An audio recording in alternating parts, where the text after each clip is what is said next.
இந்த கோவிலில் kidney fault, எந்த ஸ்டேஜில் கிட்னி ஃபால்ட்டாக இருந்தாலும் அதுக்கான மூலிகள் இருக்குன்னு நாங்கள் காமிச்சு விடுவோம். கல் அந்த மாதிரி 20 mm 12 mm கல் இருந்தாலும் அது உடஞ்சு 3 நாள் வரதுக்கான மூலிகைகளும் காமிச்சு விடுவோம். L4 L5 இப்போ யாரை பார்த்தாலும் L4 L5ங்கிறாங்க. அது கொண்டு நாங்கள் எண்ணெய் கொடுப்போம். அதுக்காக ஒரு க்ஷேத்திரம். அதுக்கப்புறம் பார்த்தீங்கன்னா மூலம் சொரியாசிஸ்ன்னு சொல்லுவாங்க. அதுக்கெல்லாம் இங்கே வந்து நாங்கள் மூலிகை காமிச்சு அவங்களே சாப்பிட்டு அதை குணமடைகிறதுக்கான பெரிய ஆண்டவனுடைய திருவருள் அந்த கோயிலில் சிறப்பு. அது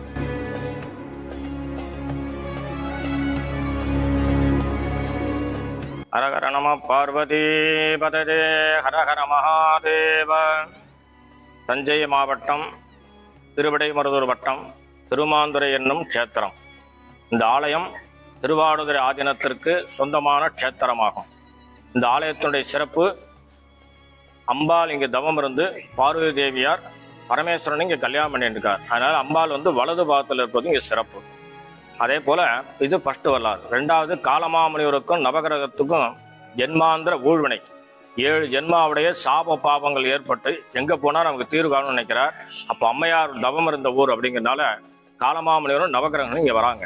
இங்கே வர்றப்ப பார்த்தீங்கன்னா ஆலயங்கள்லாம் கிடையாது, சுவாமியும் தீர்த்தம் தான் இருக்கு. அப்போ என்ன சொல்கிறார் அப்படின்னா, இந்த இடத்துல நமக்கு தை பிறந்தால் வழி பிறக்கும் அப்படின்னு சொல்கிறார். நீ உலகம் பூரா அந்த வார்த்தையை சொல்லிட்டு இருக்கோம், தை பிறந்தால் வழி பிறக்கும், தை பிறந்தால் வழி பிறக்கும்னு. தை பிறந்தோம் யாருக்கு வழி பிறந்தது? நவகிரகத்துக்கும் காலமாமுனிவருக்கும் திருமாந்துறையில் அட்சயநாதரால் வழி பிறந்தது. அதை நாம் சொல்லிட்டு இருக்கோம். அப்படி எப்படி வழி பிறந்தது அப்படின்னா, அவருடைய சாப பாப ஊழ்வினைக்காக வெள்ளருக்கு காட்டில் தங்கியிருந்து 15 தினங்கள் ஒரு பட்சம் சந்திர தீர்த்தத்திலும் சூரிய தீர்த்தத்திலும் சாணம் பண்ணுறான். அப்படி சாணம் பண்ணக்குள்ள அட்சய தீர்த்த சாணம் பண்ணிட்டு சந்திர தீர்த்த சாணம் பண்ண உள்ளுக்குள்ள கிணத்துக்கு வரா. கிணத்துல சாணம் பண்ணக்குள்ள அதுக்கு கங்கை பொங்கி அவள் மேலே படுறது. அவள் மேலே பட்டதுனால அந்த க்ஷயரோகம் நிவர்த்தியாகி 7 ஜென்மாவுடைய பாவங்கள் நிவர்த்தியாகுது. அப்போ என்ன சொல்கிறா அப்படின்னா, நாங்கள் இங்கே குறையோடு வந்தோம், எங்களுடைய குறையை நிவர்த்தி பண்ணிட்டு இல்லை, அதனால க்ஷயம்னா குறைவு, அட்சயம்னா குறைவுன்னு சொல்லி சுவாமிக்கு அட்சயநாதன் பேர் வைக்கிறார். அம்பாளுடைய அனுகிரகத்தை இங்கே வந்ததுனால யோகத்தை கொடுத்து யோகாம்பிகைன்னு அம்பாளுக்கு பெயர். யாருக்கா ஒருத்தர் வேலை வாங்கி கொடுத்தா என்ன சொல்கிறோம்? புண்ணியவான் வேலை வாங்கி கொடுத்தார், புண்ணியவதி வேலை வாங்கி கொடுத்தான்னு சொன்னோம். அந்த மாதிரி யோகத்தை கொடுத்த யோகாம்பிகைன்னு அம்பாளுக்கு பெயர். அதே தினத்தில் சூரிய பகவான் சுவாமி இடத்துல பிரார்த்திக்கிறார், இந்த தினகம் உலகமே சுபீட்சமாக இருக்கணும் அப்படின்னு. அதனால தான் பொங்கல்னு ஏற்பட்டது. பொங்கல் ஏற்பட்ட கோவில் இந்த கோவில். சங்கராந்தி அப்படின்னு சொல்லணும் இல்லையா, அந்த பொங்கல் ஏற்பட்ட க்ஷேத்திரம் இது. அதுக்காக ஒரு இது. அப்போ சூரிய பகவான் நவகிரகன்னு வேண்டிக்கிறான், எங்கே போனால் எங்களுக்கு நீ எங்கே தவம் இருந்தியோ அதே கோயிலாக வச்சுக்கோங்க. அதுதான் சூரியனார் கோவில். சூரியனார் கோவில் ஒரு காலத்தில் வெள்ளருக்கு காடு, அங்கே ஸ்தல விருட்சம் வெள்ளை இருக்கு. இது ஒரு காலத்தில் மாங்காடு, இங்கே ஸ்தல விருட்சம் மாமரம். அதுக்காக ஒரு க்ஷேத்திரம் தான் இது. அதனால தான் நவகிரகத்துக்கு சாப விமோச்சனம் சொல்கிறோம். அதேமாரி பார்த்தீங்கன்னா தை மாதம் வரக்கூடிய ரத சப்தமி அன்னைக்கு வெள்ளருக்கையில தள்ள வச்சு சாணம் பண்ணுவாங்க 7 இலையை. அந்த 7 இலையை சாணம் பண்ணுறதுக்கான பாபசாபங்கள் போனது இந்த க்ஷேத்திரம். அதுக்கான மூல காரணம் இது. ரெண்டாவது. மூணாவது, ரோகிணி நட்சத்திரத்துக்கும் விருச்சிக ராசிக்குரிய கோவில். சந்திரனுக்கு பரிகாரத்தலம். சந்திரனுக்கு 27 மனைவி. ரோகிணிங்கிற மனைவி ஒன்று நேசிக்கிறார், மற்ற 26 பேர் உதாசீனம் எடுத்துறார். அந்த 26 பேர் கணவர் அழகா இருக்கார், ஆனால் நம்மளை மதிக்கலைங்கிறதுனால இந்த 26 பேர் சாபம் விடுறாங்க. என்ன சாபம்? ஒவ்வொரு நாளைக்கும் ஒரு அழகு போகிறது, அதுதான் சாபம். அவருடைய அழகு போயிடுது. அதனால தான் இன்னி வரை நம்ம என்ன சொல்கிறோம்? தேய்பிரைன்னு சொல்கிறோம். அவர் நல்லா இருந்ததுனால தேய்மானம் ஏற்பட்டது. அந்த தேய்மானம் ஏற்பட்டதுனால 15ஆவது நாள் இங்கே அட்சயநாதரை நாடி ஓடி வரார். இங்கே ஓடி வந்து, ஐயோ பரமேஸ்வரா, நான் மனைவிக்கு துரோகம் பண்ணிட்டேன் அப்படி இப்படின்னு சொல்லி மன்றாடி கேட்கிறார். இப்போ பரமேஸ்வரன் காட்சி கொடுத்து, உன்னுடைய மனைவி சாபம் பொல்லாது, அவள் சாவப்படி குறைஞ்சுடுவா, என்னுடைய திருவருளால் இன்றிலிருந்து வளர்ந்துவான்னு சொல்லி வளர்ப்பறைங்க ஒரு ஏற்படுத்த க்ஷேத்திரம். தை பிறந்தோன்னு வழி பிறந்தது. பொங்கல் ஏற்பட்ட க்ஷேத்திரம். ரோகிணி நட்சத்திரம் விருச்சிக ராசிக்கு உரிய கோவில். இங்கே ஒவ்வொரு மாதம் பௌர்ணமி பார்த்தீங்கன்னா சாயங்காலம் 5 மணிக்கு அபிஷேகம். அன்னத்தில் நெய் கலந்து சுவாமிக்கு அபிஷேகம் பண்ணி அதை இங்கே பிரசாதமாக கொடுப்போம். என்ன அதனால் பலன் அப்படின்னா, நம்ம என்ன நினச்சி எந்த கவலை நினச்சி சாப்பிட்றோமோ அந்த தீர்மானம்ங்கிறது இந்த ஆலயனுடைய திருவர். அதுதான் அந்த ஆலயத்தினுடைய சிறப்பு. ரோகிணி நட்சத்திரக்காரா விருச்சிக ராசிக்காரா இங்கே வந்து தரிசனம் பண்ணுறது ரொம்ப விசேஷம். இந்த கிணறு 2000 வருஷத்துக்கு முன்பாக பொங்கினது நவகிரகத்துக்கு. இப்போ பார்த்தீங்கன்னா 2018-19 இந்த கிணறு பொங்கி வந்துச்சு. கார்த்திகை மாதம் அமாவாசை அன்னைக்கு பார்த்தீங்கன்னா விருச்சிக ராசி கரெக்டாக இருக்கும். எப்போ வந்தாலும் கார்த்திகை மாதம் அமாவாசை அன்னைக்கு விருச்சிக ராசி இருக்கும். இந்த கோயில் பொங்கின தினம் அதுதான்.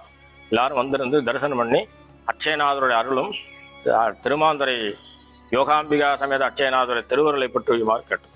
இந்த ஆலயத்தில் உச்சிஷ்ட கணபதின்னு இருக்கு. ஸ்காந்த புராணத்தில் பார்த்தோன்னா 1 நாள் ஆச்சு, 2 நாள் ஆச்சு, 3 நாள் ஆச்சு, முருகப்பெருமான் சண்டை போட்டுட்டே இருக்காரு. இந்த சண்டை நிவர்த்தி ஆகிறார். அப்போ விநாயகப் பெருமான் கூப்பிட்டு சொல்றார், இந்த மாதிரி நொடி ஜனனம் வருது, ஸ்தம்பனம் பண்ணுங்கிறார். அப்போ விநாயகப் பெருமான் தும்பிக்கை ஆட்டின்றே போறார். பார்த்தா ஒரு பெண்மணி காலை கட்டின்னு இருக்கா. அவ்வளோ பெண்ணொரு பெண் ரத்தம் சொட்டுறது. சொட்டின அடுத்த செகண்டுக்கே உற்பத்தி உண்டாகி ஜனனம் உண்டாகி போருக்கு போயிடுறான். அப்போ முருகப்பெருமானால முடியல. அப்போ விநாயகப் பெருமான் அந்த உற்பத்தி பார்த்ததுனால இந்த உற்பத்தி இங்கேருந்து வருதுங்கிறதுனால அந்த நீலதாராங்கிற அரைக்கிய மடியில் தூக்கி வச்சுட்டு பெண்ணுறுப்ப தும்பிக்கையால மூடுறாரு. அதனால தான் உச்சிட்டம்னு பேரு. அதனால தான் அந்த விநாயகருக்கு பேரு உச்சிட்ட கணபதியும் பேரு. உச்சிட்டம் அப்படின்னா எச்சல்னு அர்த்தம். அதனால தான் கணவருடைய எச்சலை சாப்பிடணும்னு சொன்னாங்க. கணவருடைய எச்சலை சாப்பிட்டா என்ன பலன்? கணவர் தீர்க்காயுசா இருப்பார். அப்போ மனைவி எப்படி இருப்பாங்க? தீர்க்க சுமங்கலியா இருப்பாங்க. அதுக்காக ஒரு க்ஷேத்திரம். இப்போ அதெல்லாம் விட்டதுனால தான் நம்ம பலவிதமான அல்லல்ல இது பண்றோம்.